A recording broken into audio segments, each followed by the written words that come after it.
दोस्तों ये क्वेश्चंस तबाही क्वेश्चन है क्लास 9 का question number exercise 9.3 question number 8। चलिए करते हैं, पूरा मन ध्यान लगा के ये क्वेश्चंस करते हैं हम लोग। क्या बोला है क्वेश्चन पे, देखो। If the non parallel side of a trapezium are equal. अभी सोच रहा होगा क्या है नॉन पैरेलल साइड, मैं जो पैरेलल साइड नहीं है उसको बोलता हूँ non parallel side. Then prove that it is cyclic. देखो हाउ इज ट्रेपेजियम, ट्रेपेजियम देखने में कैसा होता है, ट्रेपेजियम देखने में ऐसा होता है कि देखो इसको बोलते ट्रेपेजियम बोलते हैं, ठीक है ना। ये साइड और ये साइड पैरेलल है और इसको बोलते हैं non parallel side. A B C D, it is a trapezium. Trapezium किसको किसे कहते हैं? Trapezium is a quadrilateral, trapezium is a quadrilateral जिसमें one pair of side is parallel only. देखो इसको अगर एक्सटेंड करोगे तुम, इसको अगर एक्सटेंड करोगे तो ये कभी मीट नहीं करेगा आपस में।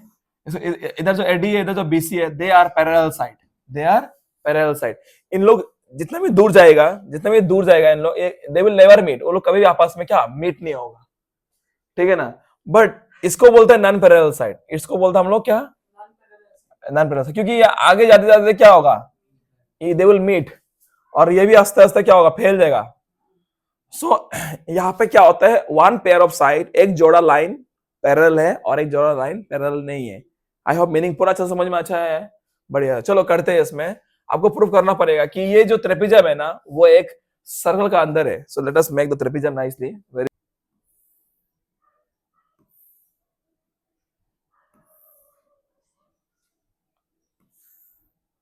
ये आपका क्या है, ट्रेपेजियम। मान लेता है कि ए बी सी डी से trapezium.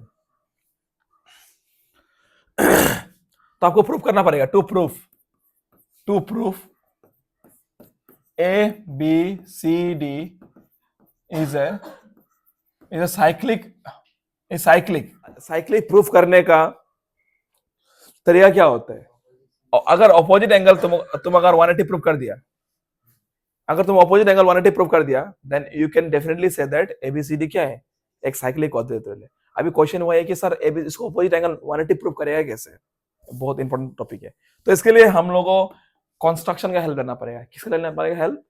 We have to take the help of construction. हम लोग क्या करेगा यहाँ पे, क्या बोले यहाँ पे, और गिवन क्या है यहाँ पे, गिवन लिख लो, non parallel side of trapezium are equal, मतलब नॉन पैरेलल साइड, ये और ये नॉन पैरेलल साइड है, और ये क्या है, देयर पैरेलल साइड। तो नॉन पैरेलल साइड इक्वल है बोला है, मतलब यहाँ पे गिवन ये है कि AB is equal to DC and AD is parallel to BC। ये पैरेलल है और ये इक्वल है, समझो बात को। तो हम लोग क्या करेंगे, सबसे पहले यहाँ पे कंस्ट्रक्शन, यहाँ पे हम लोग कंस्ट्रक्शन का मदद लेंगे। तो देखो कैसे कंस्ट्रक्ट करेंगे हम लोग, जानबूझ के एक ऐसा लाइन बनाऊंगा कि वो लाइन, मान लेते हैं इसका नाम क्या है, DE, और यहाँ पे DE जो है ना वो AB का पैरेलल है।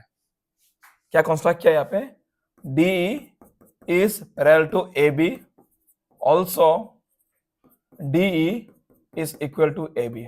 ये बनाया हम लोगों ने, ऐसे एक लाइन कंस्ट्रक्ट किया कि ये और ये क्या है आपस में, इक्वल भी है पैरेलल भी है। क्या है, ये इक्वल भी है और पैरेलल भी है।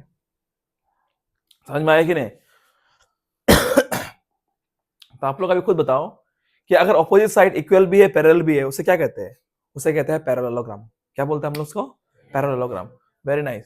तो इसे हम लोग बोल सकते हैं parallelogram. So therefore I can से therefore ABED is a parallelogram. ये पैरेललोग्राम का शॉर्ट फॉर्म है। और पैरेललोग्राम का प्रॉपर्टी क्या होता है? पैरेललोग्राम का ऑपोजिट साइड ऑपोजिट एंगल सब इक्वल होता है। पता है ना आप लोगों को? ऑपोजिट साइड ऑपोजिट एंगल सब इक्वल होता है। So I can say that, यहाँ पे I can say this angle equal to this angle. मान लेते हैं ये एंगल 1 है, ये एंगल 2 है, तो therefore I can say that angle 1 equal to angle 2। क्यों? Opposite angle of parallelogram are equal. शानदार। अभी देखो और एक चीज, इन ट्राइंगल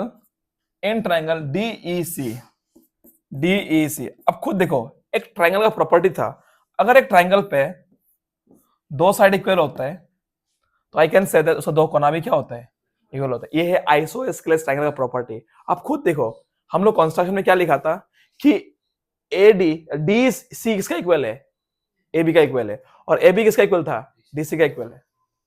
समझ में आ रहा है कि नहीं? ये इसका इक्वल है और ये इसका इक्वल है, तो ये दोनों आपस में इक्वल है कि नहीं? हाँ, बात जो ऐसे है कि मानो कि मैं इसका बराबर हूं और ये इसका बराबर है, तो मैं दोनों बराबर नहीं हुआ क्या? बात जो कहानी जो यही है ना, तो इसको कंपैरिजन ऑफ इक्वलिटी। तो in triangle DCC I can say that यहां पे I can say that DE is equal to DC since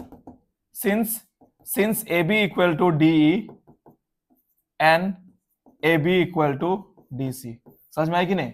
AB इसका इक्वल है, AB इसका इक्वल है, तो आपस में दोनों क्या होगा, इक्वल होगा।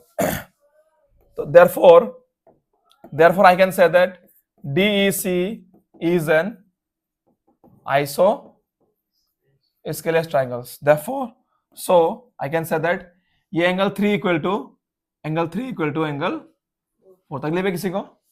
सो एंगल 3 इक्वल टू एंगल 4 है कि नहीं?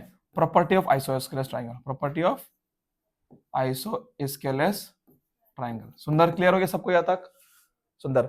अब खुद देखो, मस्त। नाउ कैन आई से एंगल 2 प्लस एंगल 3 कितना होगा, 180 है कि नहीं? एंगल 2 और एंगल 3 मिले कितना होगा, 180 होगा कि नहीं? क्यों? Linear pair, LP.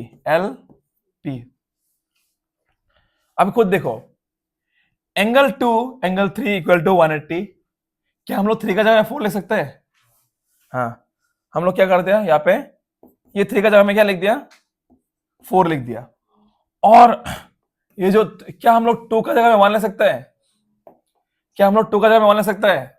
क्योंकि 2 और 1 इक्वल था कि नहीं? देखो, हाँ, तो हम लोग क्या कर रहे हैं यहाँ पे एंगल 2 का जगह में हम लोग क्या लिख दिया यहाँ पे, angle 1 plus angle 4 equal to 180। Wow, मंजिल, आखिरी मंजिल पहुंच गया।